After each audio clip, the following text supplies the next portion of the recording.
2 Chronicles chapter 4. Solomon also made a bronze altar, 30 feet long, 30 feet wide, and 15 feet high. Then he cast a great round basin, 15 feet across from rim to rim, called the sea. It was 7.5 feet deep and about 45 feet in circumference.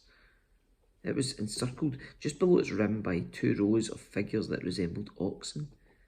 There were about 6 oxen per foot, all the way round, and they were cast as part of the basin. The sea was placed on a base of 12 bronze oxen, all facing outward. 3 faced north, 3 faced west, 3 faced south, and 3 faced east, and the sea rested on them. The walls of the sea were about 3 inches thick, and its rim flared out like a cup and resembled a water lily blossom. It could hold about 16,500 gallons of water. He also made 10 smaller basins for washing the utensils for the burnt offerings. He set 5 on the south side and 5 on the north, but the priests washed themselves in the sea. He then cast 10 gold lampstands, according to the specifications that he had been given, and he put them in the temple. 5 were placed against the south wall, and 5 were placed against the north wall. He also built 10 tables and placed them in the temple, 5 along the south wall and 5 along the north wall. Then he moulded 100 gold basins.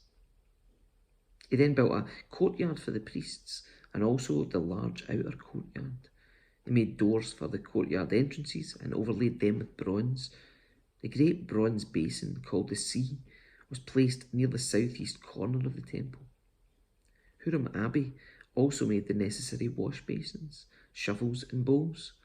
So at last, Huram-Abi completed everything King Solomon had assigned him to make for the temple of God.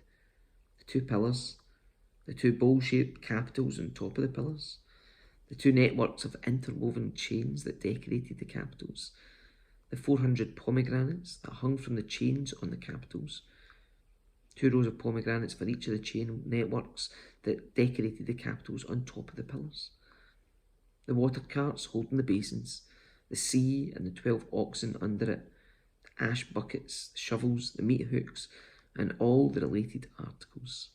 Huram-Abi made all these things of burnished bronze for the temple of the Lord, just as King Solomon had directed. The king had them cast in clay moulds in the Jordan Valley between Succoth and Zarethan. Solomon used such great quantities of bronze that its weight could not be determined.